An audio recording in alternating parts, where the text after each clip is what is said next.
Good afternoon, everyone. Welcome back to the Spirit of Liberty. Appreciate you joining me today. I'm really excited. Brother Paul made it back from Israel after his long trip there, and so he decided to devote today's live stream to just getting the latest about his trip, finding out all what happened. I haven't really talked to him since I got back from there, so I'm anxious to hear about all that happened after I left and just any updates in the documentary. And so that was the big thing that he had to do. He had to get over there to Israel, get everything filmed, and that has now taken place. And so I am anxious to hear about that. And so we appreciate Brother Paul joining us today. And so get him switched over on the screen here in just a second. But Brother Paul, go ahead and tell us.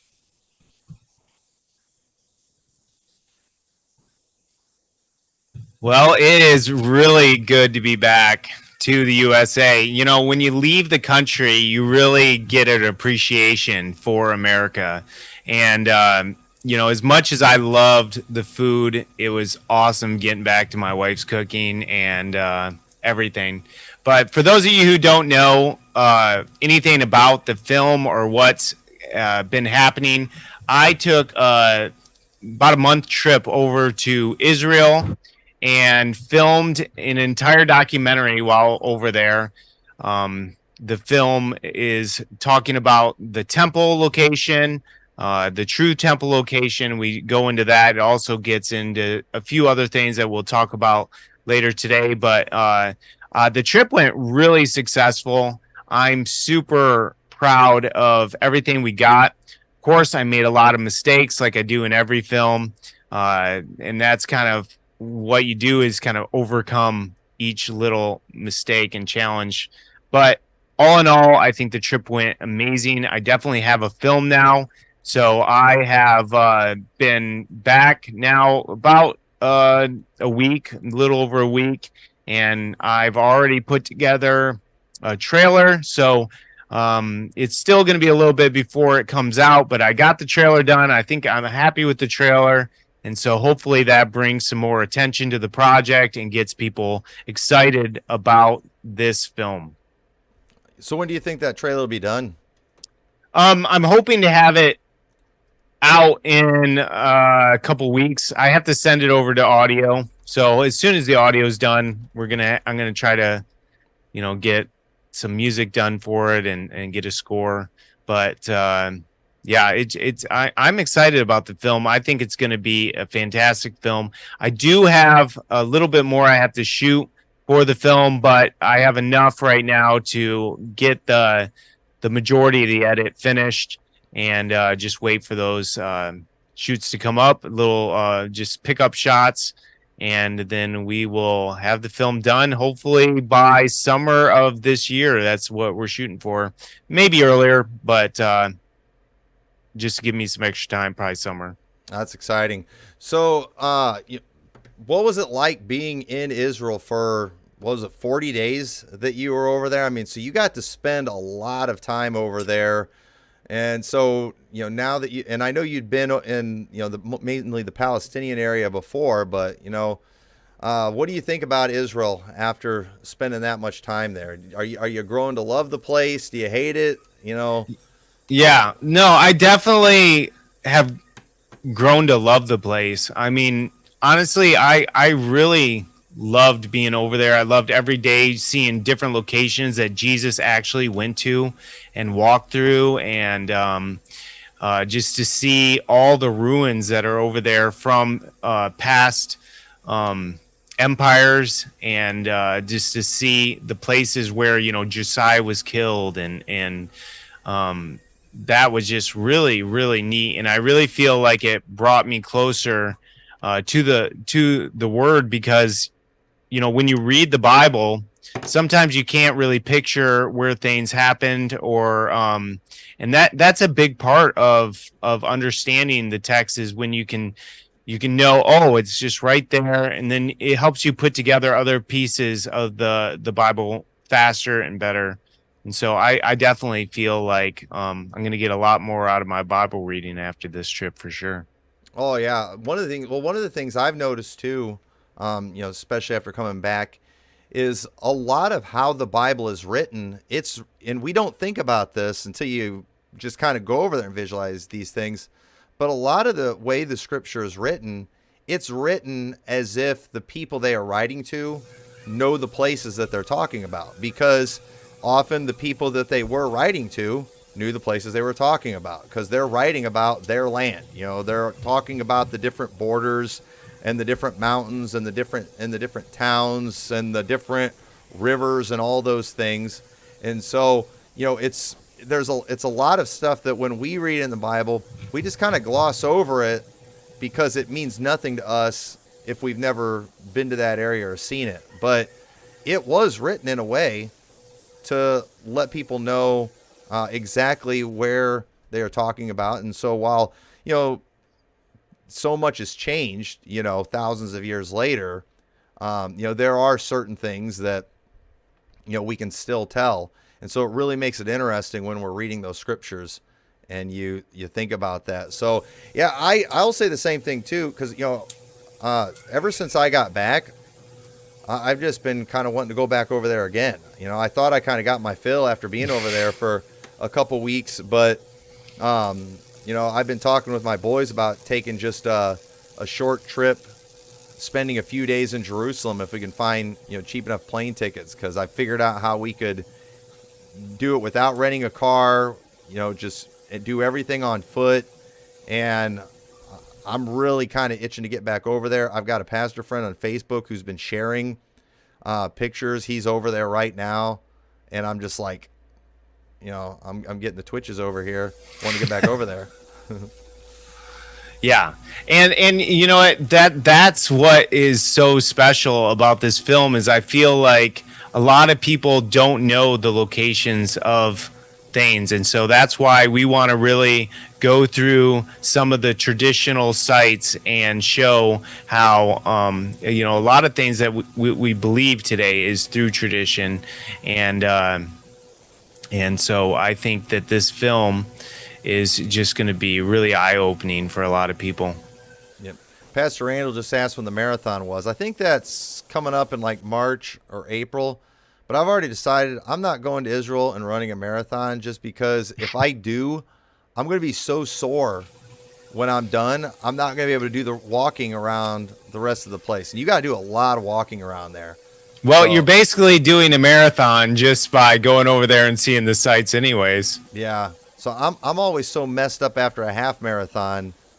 The only way I'd be able to do that is if I knew I didn't have to do any more walking after that. So I don't think there's much of a chance of me doing that.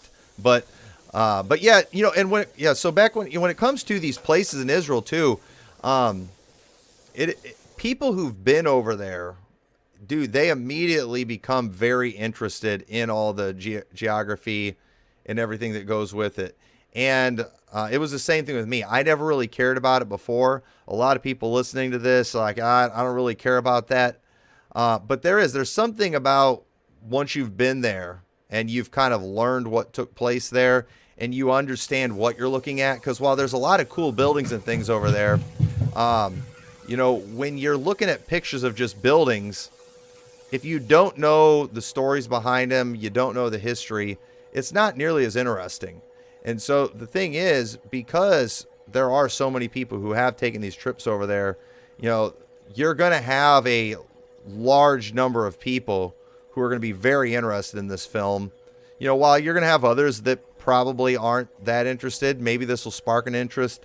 But either way, the thing that I'm anxious to see with this too is just, I'm anxious to see the videos, because, these were filmed very professionally. I'm really anxious to see the drone footage that you got while you're over there. And so, tell us a little bit about the drone footage. How did that go, flying a drone in Israel? Because I know they're picky about that over there.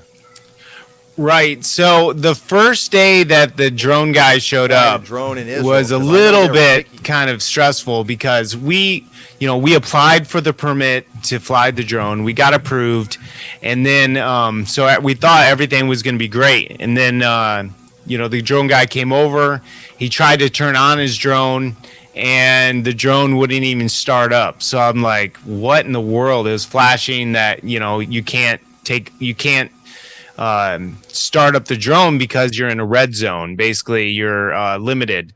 And a lot of people don't know this, but drones are now start up the drone because you're in regulated by the FAA or whatever organization controls them, where it will not let you go into any unrestricted airspace at this point. So, and it's all done through the drones all have sensors, and it sends signals of what the drone is. So anyways, so you have to have permission to fly drones now in certain areas. And basically if you look on a map, basically the entire Jerusalem is off limits. So you cannot fly anywhere in Jerusalem, which is ridiculous, without a drone permit. But anyways, we so the first day we try to start up, it doesn't fly. We have to fax all of our paperwork. We finally figured out, we fax all our paperwork over to DJI, and then they finally they contacted the government of Israel. They approved it again, and they unlocked the restricted zone. And long story short, we were able to fly. We got a lot of great shots. Unlocked well over 100 probably great shots, more than we can use. And but even though we did get a lot of great shots, there was a lot of shots we couldn't get because while we were allowed to fly, the drone regulations were so it was so unclear of what we were allowed to do, because there's so many restrictions in our approval that it was like, we are approved to do this, but are we approved? Are we even allowed to do this? So the drone guy was very scared to do a lot of closer shots and stuff, but we did get a lot of fantastic shots. Definitely worth having, paying the money to get the guy out there, and very happy with everything that we did get. And it taught us a lot about restrictions in Israel. Yeah. So did you ever, I know when I was over there, we had situations with people just giving us grief when they'd see your camera and things like that. Did you have a lot more of that when you were over there, like with, people trying to stop you from filming and that kind of nonsense? Yeah, I feel like that just kind of intensified as people saw me come into the sites multiple times, that it got even worse, like every time I went to the same site. And so, yeah, I did have to, bring in my smaller camera to a lot of places just because it freaked out so many people. And, people say, well, why didn't you get permission at all these different sites? Well, I did try to get permission at a lot of sites. And it's so hard to get anyone to respond to you, and to get approval is a whole new game, because they want to know exactly what movie it's in, what the scenes, what's the context. They want you to send the scenes after they're edited to get approval. So it's like, well, how am I going to do that? How do I get approval to do it prior to the scenes being edited? It's like, it's so confusing. So yeah, there's a lot of restrictions and rules that I tried to work around as much as possible, but we got everything we needed. Yeah, I think people, they would be shocked to find out culturally what communication is like over there in Israel. It was just amazing at how vague everybody was about everything. Mm-hmm. And it was hard to make appointments. It was hard to get instructions, and it's just it was really hard working with people over there. Right. But yeah, and it's I think it's just a cultural mindset that everyone has, because you would make an appointment, they would agree to the interview, and then it's like, okay, give me an address, and then they would give me like a city instead of an address. Like, okay, I live in this city. It's like, okay, well, thank you. Can I get your exact address? Because, I got to show up to your house, and can we determine a time? And they're like, oh, just write us later, closer to the date. We'll give you give you everything you need. And then, we get closer to 3 days before, We're like, hey, I still need that address. And then they give me like the road name with the address.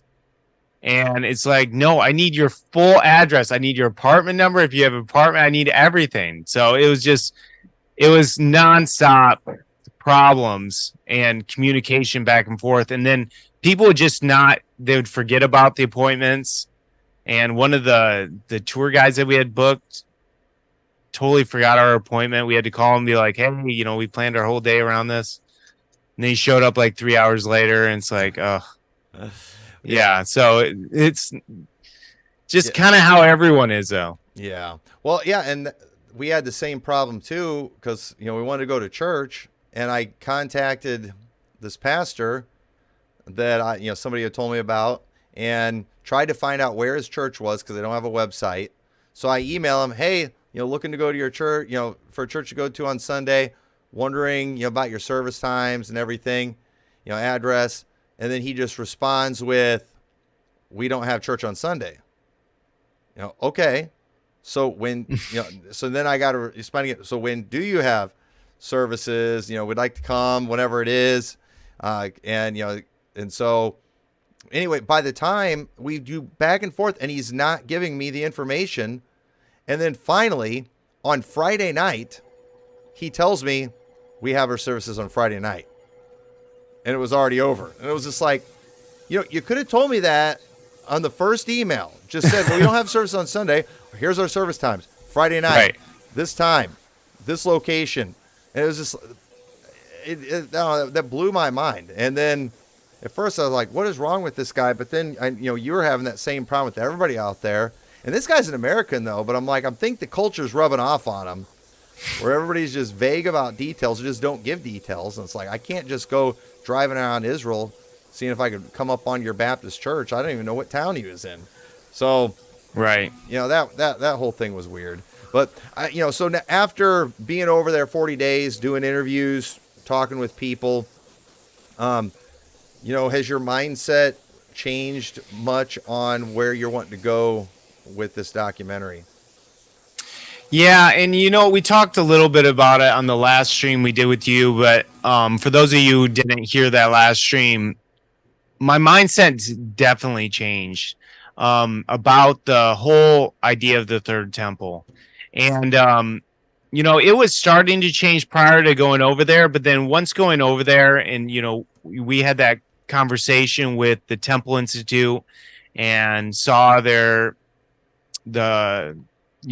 the stuff that they're producing over there. I came to realize that the third temple is not, no one's trying to remake the temple right now. No one's trying to gather anything for the temple. All the stuff that the Temple Institute did 30 years ago, they haven't done anything since then. And honestly, I believe if the temple were approved to get rebuilt today, the Temple Institute would have nothing to do with it. And I know you agree with that statement. And so, so it definitely has changed my point of view because I remember growing up hearing all the talking points about how they're ready for the temple. They have all these warehouses filled with stuff ready to go. So once the approval comes, that will be all implemented. And then, talking to the rabbis that we interviewed and realizing that the majority of Jews don't even want the temple rebuilt. It really kind of changed my whole concept of, well, how is the third temple going to come about? And I firmly believe now the only way the third temple would come about is if the Messiah arrived. And of course, it would not be the Messiah. But I don't see how the third temple could even come into existence without, major changes in how everything is right now. Mm-hmm. Yeah, I do intend to make a video at some point. I just haven't taken the time to do it yet about the Temple Mount Institute because when it comes to a lot of the goofiness that you hear about the Temple Mount, it doesn't even come from them. It comes from Baptists who are just like wanting to see prophecy fulfilled before their eyes. And I mean, yeah, so these, lies that are being spread aren't even really being spread by them. Because when we went over there, we were asking about these things, they were looking at us like we were crazy. Like, where did you even hear that? And it's like, well, we're hearing it from, these Zionist Baptists that are coming over here, telling us all these stories. And so, I think Baptists have made more about what they see at this place than even what the Temple Mount Institute is claiming. And so it's just, I kind of want to put something out there for Baptists to see that's like, hey, calm down. All right. It's one of these things where everybody that visits the Temple Mount Institute is improving the story of the Temple Mount Institute every time they go there. And now they're Baptists are going around saying things about them that these people do not even claim. And apparently they get a lot of questions about that stuff too, because the one guy we had talked to said, he talked about just all the stuff people are always saying about them and what they're trying to do. And then the way and this is just the way he said it. He said, he just looked at us and said, nobody's trying to rebuild the temple. That wasn't what we wanted to hear. And that's not what any Baptist wants to hear when they're going over there. They're wanting to hear this just around the corner, and, because then, for them, that means the Messiah, the fake Messiah, is just about to show up, meaning we're going to get raptured in any moment. So, yeah, that was interesting going over there and just, finding out a lot about that, just what a fraud that place is. Right. And so, I really have kind of come to a crossroads here in this film is I'm kind of unsure of, what I believe about all this. And so I've kind of just determined that I am going to hold off on really talking too much about the third temple until I get these kind of ideas more locked down in my mind, because it was such just a shock. All the stuff that I learned while I was over there, and just throughout the process of making this film, talking to the different rabbis. It's kind of like everything I've known is not true, or is it true and they're just lying to me? It's like I need some time to kind of process what I've heard over there. Yeah, no, and I'll tell you the conclusion that I've come to on that is I do think they were telling us the truth when we were over there about this stuff. And so as I've been just kind of processing it in my mind, thinking about the people who have advanced a lot of these rumors, these are people who are your prophecy guru types who go preach at the same churches every year, and they need something new to bring every year. And so they're always, they're just looking for stuff that isn't there. They're like the conspiracy theorists of the Christian world. You always have that person that's like, doomsday is it's tomorrow, on every side. And obviously we know stuff's going on, but we're probably not all going to die tomorrow. But there's always that guy out there that thinks we are. And it's the same thing too in the prophecy world. Yes, we know certain things are going to take place someday, but there's always that guy that's trying to be the first one to break the news that it's happening now. And it's like, no, it's going to happen, but it's still not yet. Okay. You need to chill out. You're starting to mislead people. And so I think that's what we kind of have going on with this subject. So it has me wondering, like, even if they find more positive proof that the Temple Mount was in the city of David, I don't think it would change anything. I don't think the Jews would, give up on the Dome of the Rock area. And I think that's another thing too. Since I've gotten back, I've been looking into more about some of these places that we visited and just kind of more of their history, trying to, make sense out of a lot of the things that we saw there. And I think something that we have a tough time understanding as Americans. And in our culture, we deal in facts, right? But in other cultures, they deal more in tradition than anything. And it over there, it is offensive to go against what tradition says. So it doesn't matter what they find. Tradition trumps everything. And that doesn't make sense in our world over here, but that's how they live, that's how they operate, and that's how they'll die over there. And I think that's hard for us to understand. We look at a giant gold menorah and we ask, is that really gold? And, because we want to know if it actually is gold, where for them, doesn't matter. If we believe it's gold, it's gold, and, how dare you question that? And so I think it's a matter of our American world trying to make sense of their Middle Eastern world. And it's two different worlds. And so, you got that going on.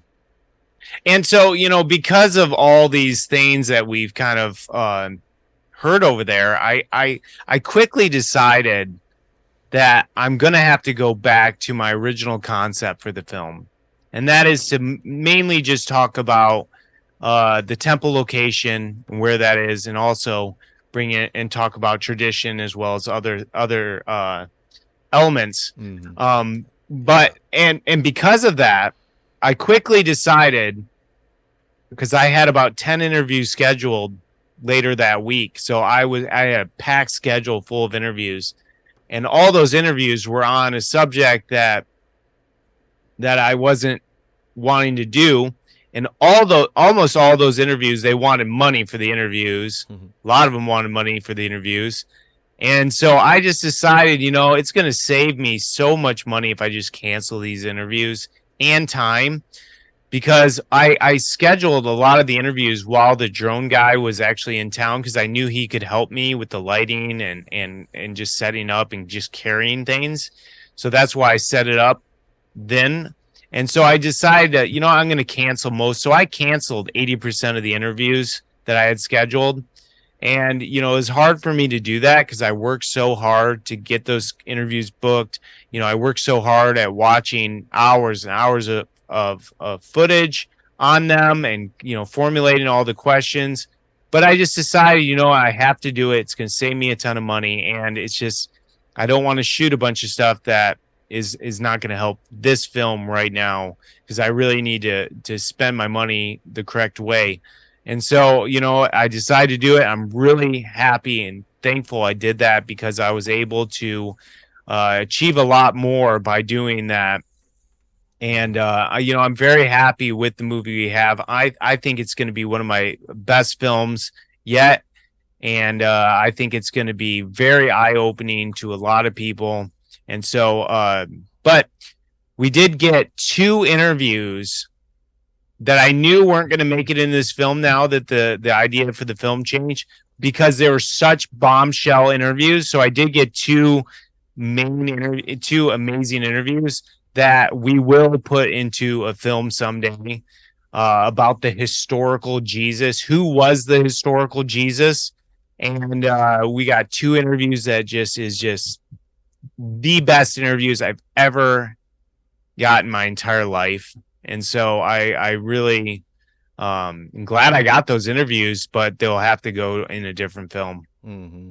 So after being over there for 40 days too, what would you say your favorite place is over there that you'd highly recommend the most for people to go visit if they ever got a chance?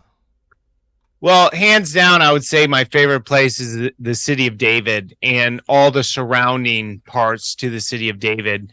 So I would definitely recommend doing the wet tunnel. So if you go to the city of David, do the wet tunnel where you go through Hezekiah's tunnel, see the Gihon Springs. And then there's the Canaanite tunnel, which is the dry tunnel. It's great to do both of those, as well as there's another tunnel that leads from the city of David all the way to right outside of the Western Wall. You can take a tunnel there as well. That is a must-see to anyone who is touring over there. If they have a day, spend an entire day at the city of David, I could give you an outline of how to achieve that the best. But City of David, I think, is definitely one of the coolest parts of it. But everything over there is super interesting because a lot of it has historical significance. Of course, seeing the Mount of Olives was really cool, and seeing the prison of Christ, which who knows if some of these sites are actually the legit sites, but we know that was a legit prison during the time of Christ. So was Christ at that prison? I don't know, but it was a crazy prison to visit and see how people were held prisoner back then during the time of Christ. That was super, super cool. One of the coolest things I saw, hands down. Yeah, one thing I would recommend anybody do too, because most people, they take the bus tours, they're with large groups and things, but any night you're spending in Jerusalem, you should leave your hotel and make the walk to the old city and go see things at night, just kind of on your own time. Because there's a lot of places too that you can kind of get rushed through. You can really do a lot of exploring there, and it's just really cool. I really enjoyed one night when I just went out. I just went to the Church of the Holy Sepulchre. It wasn't very crowded in there. Wasn't many people around, and it was just really neat. Just kind of exploring the place and looking around at everything, taking your time. It really is an amazing experience. The last night I was there, I walked around the Jewish quarters a lot, where David's tomb is and where the upper room and things like that. And it was just really neat. And you really feel like you're getting a taste of the culture and the life over there when you do that. And the thing is, most people don't want to try that because they get freaked out when they get over there. Cause you hear all the stories, you see all the Muslims, but I'm telling you, I felt completely safe. I mean, you were over there longer than I was. I mean, did you ever feel like you were in danger anywhere? No, not at all. The whole time I was there, I felt completely comfortable and safe, and yeah, it wasn't even until we went over to Palestine for a few days. That was the only time I actually felt unsafe. Was over there, but yeah, not to down on Palestine. I love Palestine. I spent a long time over there. But just being transparent, that was the only time I felt unsafe, was over there.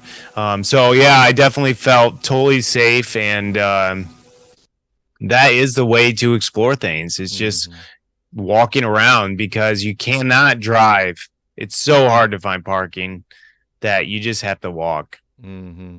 Yeah, I missed that candy place over there. They had that candy shop that they had there, just kind of out there on one of the streets. You can just put on a plastic glove. There's a zillion different kinds of like gummy candy. You fill it in a bag. It's real cheap, and it's just fantastic. I miss that stuff. Well, I actually got some of that candy and then ate a lot of it. Proceeded to eat a lot of it. I got it for a present for my kids, and then I ate a lot of it. I was thinking, I'm gonna go back there and get more. And then, the schedule kept getting crazy, and we didn't make it. We didn't make it back. I did still have a pretty good size bag, but yeah, I kind of failed as a dad that one, because it was great candy. Yeah, that was good. That was good stuff. Yeah, the other thing I enjoyed too, that most people would probably be freaked out, but hanging out at night around the Damascus Gate. If I can ever get this memory card, stuff recovered.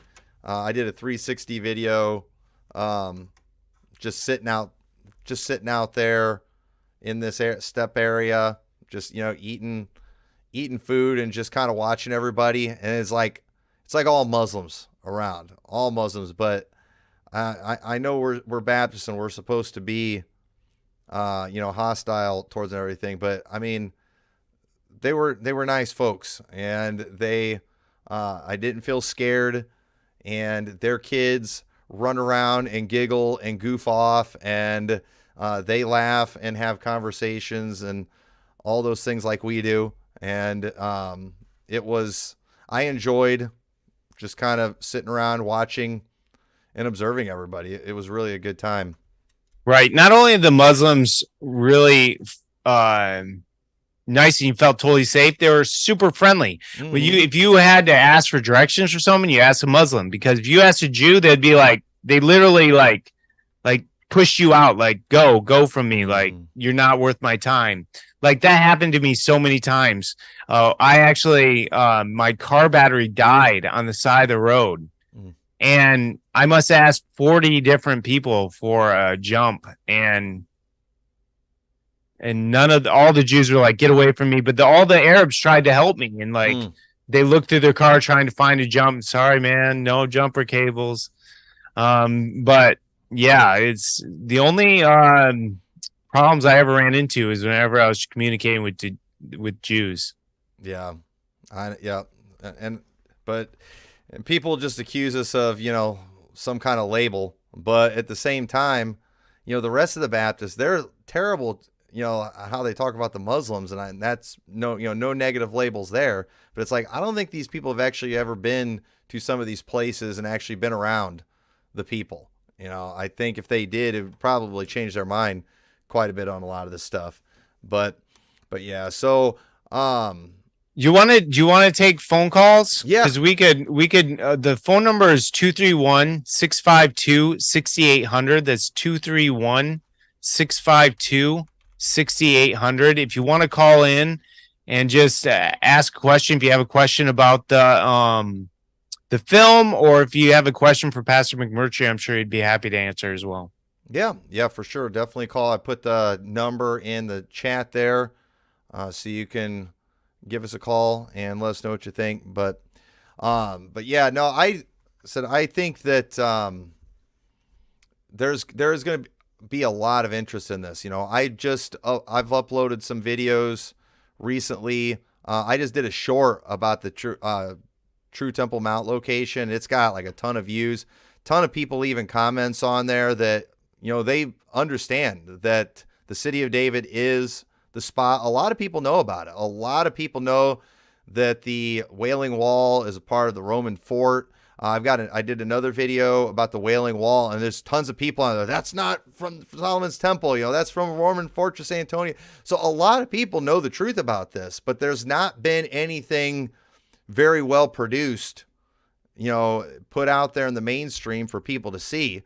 And so I think there's going to be a lot of people that when they see this are really going to enjoy it, because they have looked into this, and so it doesn't matter to a lot of people. But again, when you've been over there, you get an interest in the place. I don't know what it is about that place, but before I ever had gone to Israel, I just wasn't that interested in the geography. And then I went over there, I came back, and I just was looking into stuff all the time. I was always kind of studying the different areas, and I've been fascinated with it ever since. And then after going over there, it was even more thrilling going back to some of these places, because I know so much more about those locations now. In fact, I want to go back to the Church of the Holy Sepulchre again, because I've learned a lot about that place since I got back too, because I was really confused, because they talk about it like it's been there since the 3rd or 4th century. And it's just like, it can't be that old.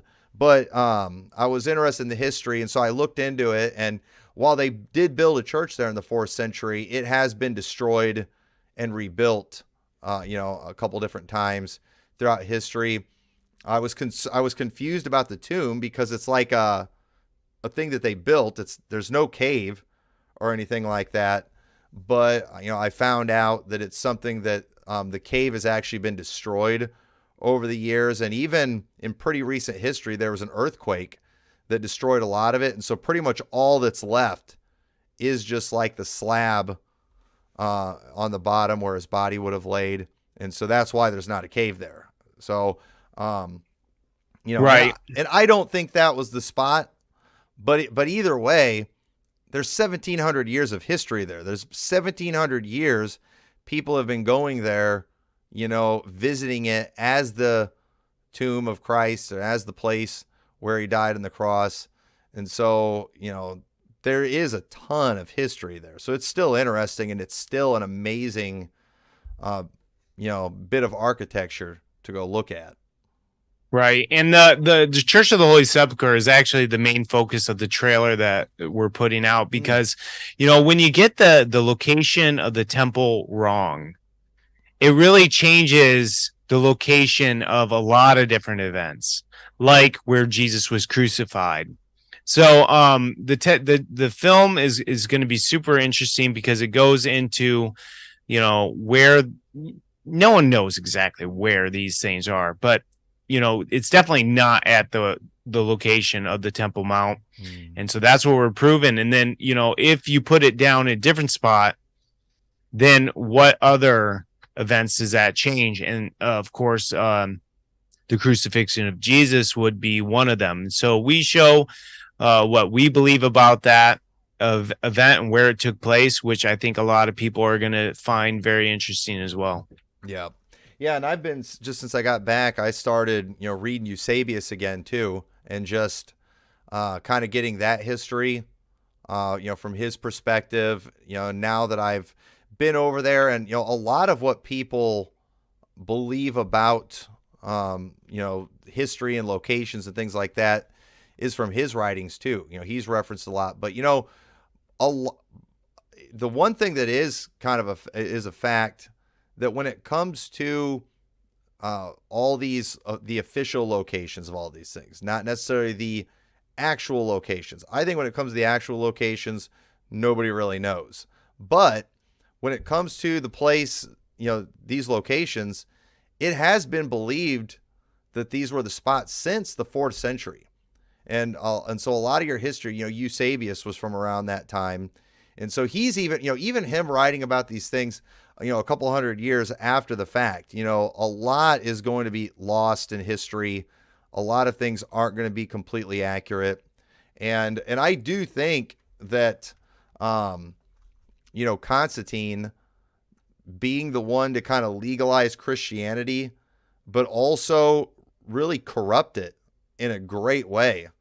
I think it almost goes to show that period of time was a time of major deception, but it's been established for 1700 years.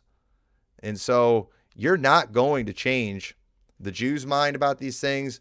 You're not going to change a Catholic's mind about these things. There's absolutely no way, when they've been controlling that spot for 1700 years, doing all these things there, they will never admit these things aren't right. It'll never happen. Right. Yeah, tradition really has a tight grip on people, not only over in the Middle East, but just everywhere. Mm-hmm. And so that's why I think this film, we need to come up with a cool name for it. But I'm leaning towards something with tradition in the title, if not just tradition. So I have to come up with that quick because I cannot release the trailer until we have a name. So this might encourage people to help me come up with a cool name for the movie. If you called it tradition, I know a good theme song. You might have some copyright issues and stuff, but from the famous Tradition song from Fiddler on the Roof, have you seen that? No. Oh man. I mean, maybe I did. Tradition. I was singing that song a lot when I was over there, just because it was in my head all the time. But yeah, go watch Fiddler on the Roof, and it's like the first song of the movie, Tradition, and it'll get stuck in your head. and you'll definitely be able to relate after being over there for over a month. But yeah, again, call in, numbers on the live chat, 231-652-6800, if you have any questions about about the film and about the trip.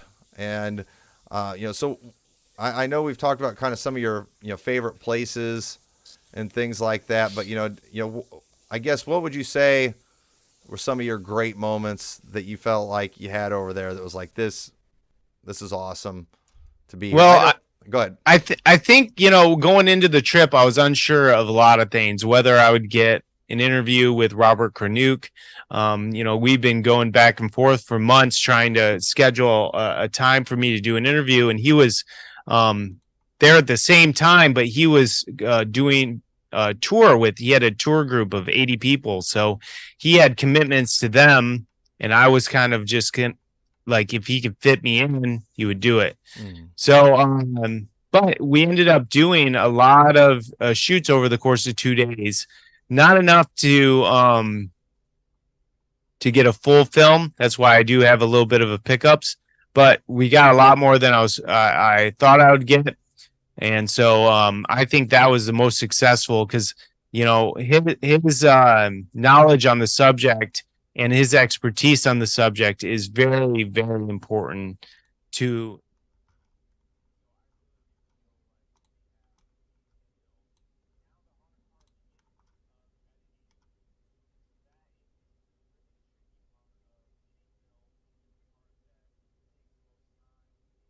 Money is the editing.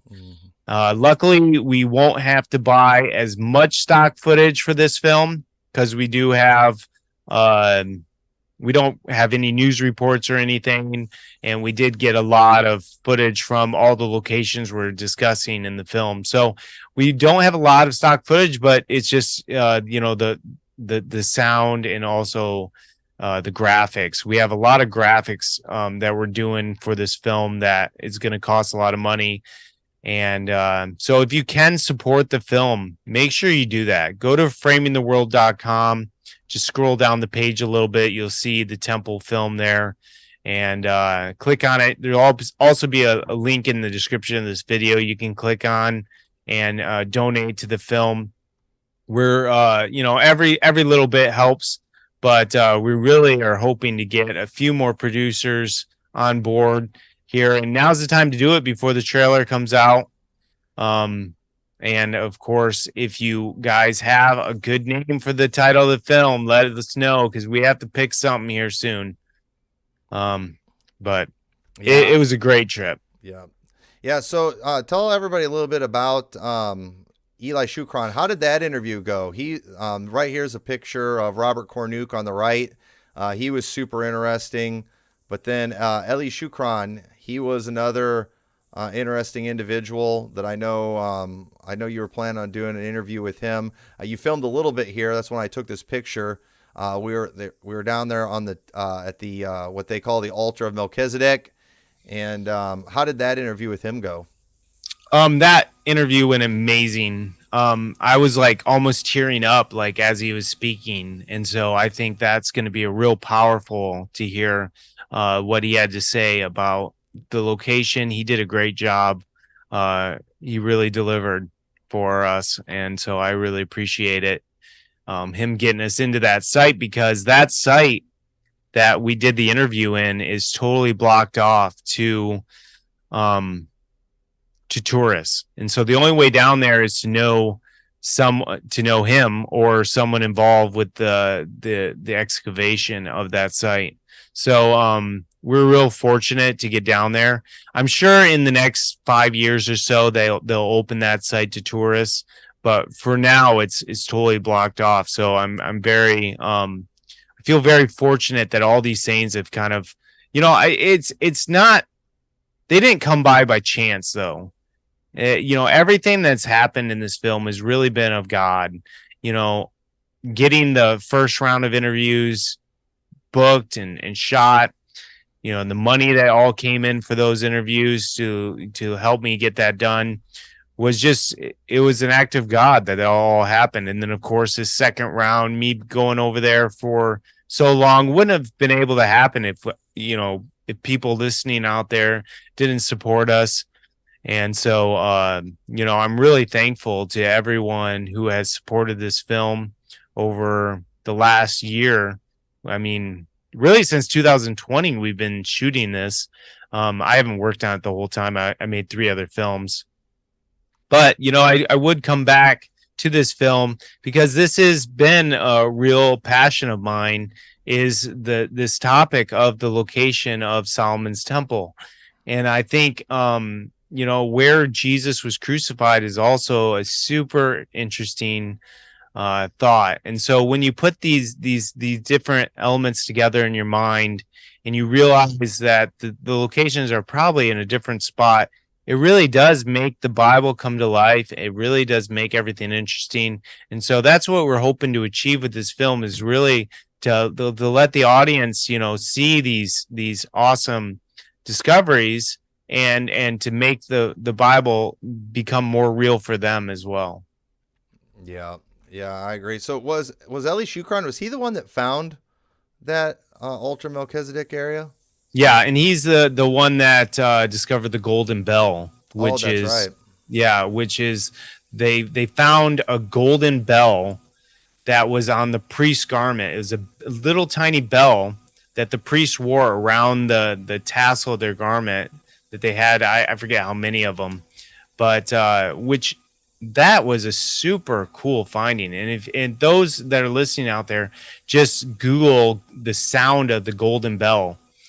You'll hear what the sound was when they do that. It's a really fascinating thing to hear, and you can imagine the priests as they would walk, that sound would make as the priest walked. And then there's another video online where they took that one sound of that one bell and then did it for the entire garment and what it would sound like as they're moving. And it's just really cool to hear that. Yep.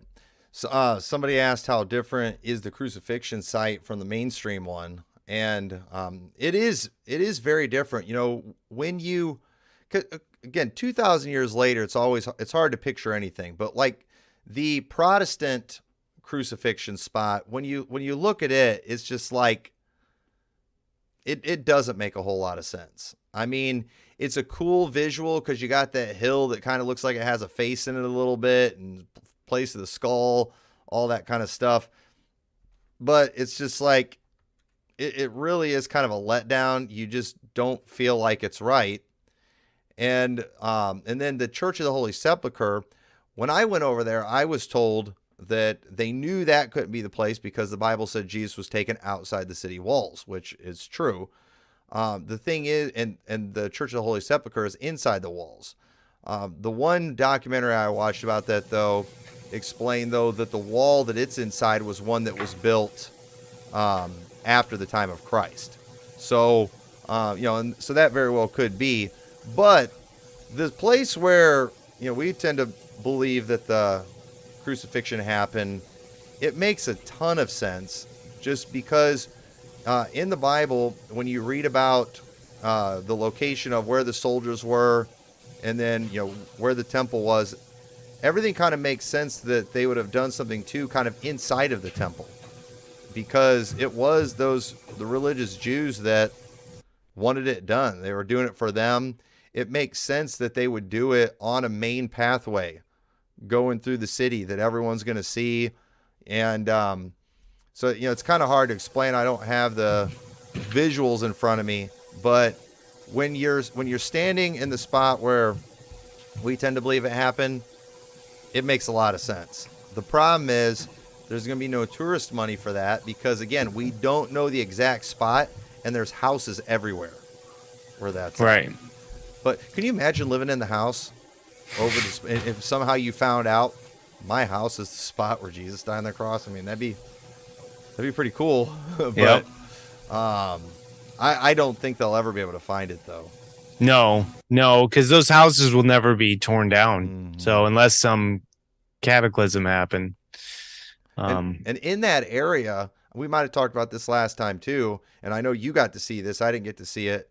But there's a house out there that inside that house is built over an entrance to a cave, a huge cave, which is cool. That would be cool to have a huge cave inside your house. Right. So that would be pretty neat. But yeah, there's no telling what's underneath some of those houses. Right. And so that all these things, these topics will be discussed at length in the film. So, definitely wait to see that and, support us, guys, because, the work is still a lot left to do. But the hard part of getting all the material shot and getting everyone to agree to do it has been over. So at least we got the approval from the right people. So it'll be a great film. That's good. So yeah, this is going to be your last chance to call in or ask any questions that you might have. I know everybody always gets bashful. And no one's calling in. But I see a bunch of you watching, and talking on the live chat, so I know you can make a phone call if you wanted to. But yeah, Brother Matt said he recommended The Buried History of the Temple, which sounds pretty cool too. Because I mean, they dug. They had to dig pretty deep to get down to where the temple was, which is exactly what they should have had to do according to Bible prophecy. Because it was prophesied that Jerusalem would become heaps and dens of dragons, and just showing that it was and that prophecy, it becoming heaps, just showing that it was going to be something that was going to be kind of covered, forgotten. Dens of dragons, just showing, talking about, lizards and things just going to crawl over that area. It's not going to be a used inhabited spot. And that is exactly what happened to the city of David. And so that's, not a bad idea. Right. But well, I mean, I think this is great live stream though, because I haven't really updated anyone since I've been back. So I appreciate you doing this for us. Just to get the word about the trip. The trip went great. I'm back now. I'm editing. I got the trailer locked in. I just have to do the title cards and then send it off to sound. And hopefully by the time the sound comes back, I have a title for this film. I don't know why I've had such a hard time with the title of this film, but I'm hoping that something short, a short title, just like 1 or 2 words, will come to me. So, or Pastor McMurtry in the night. So you could always have the short title but then maybe a subtitle that kind of explains you need a little bit too. Exactly. So like tradition, and then you just the subtitle the Lost Temple, or a buried history of the temple. Yeah, something like that. Yeah, no, I agree. But yeah, it's going to be exciting. I've had a lot of people asking me about it. People are wondering, and so it's my thing. It's all on Paul, and I'm just over here just anxiously awaiting, looking forward to seeing the trailer and different footage from it. And so if you want to help speed up the process, I know it's not going to hurt to donate to the cause, and so he can do what he needs, get what he needs, hire any help that he might need. And are you planning another trip somewhere, you said? Do you have more interviews? Yeah, I need to go out to Phoenix actually to do an interview with not an interview, to shoot Robert Canute not preaching. He's giving a talk at a church there. That's right. And so that's going to be in late January. Okay. I don't think he has it scheduled yet. So I'm really hoping that I want to get this trailer done as soon as possible, just to kind of show him the trailer so he gets excited about the project, and then he schedules that because I really need that, and I think it'll look real cool as well as we might do a sermon, film a sermon by you, but that's pretty much it. Those 2 things are the only 2 things we'll need. I have everything else. Okay.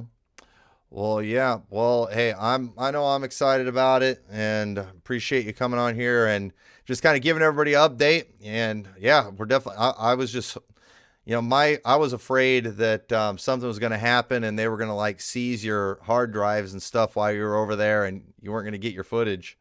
Yeah. So what I did is I gave, just in case that happened, because I was a little unsure about the drone and everything. We gave a hard drive to someone else to take back, and I had a copy of it. So we had 2 copies going out in 2 separate flights. So but luckily nothing happened. Oh, and we got it all. Good. Something else I didn't ask you about too. I'm curious about. So you spent Christmas in Bethlehem, right? Right. How was that?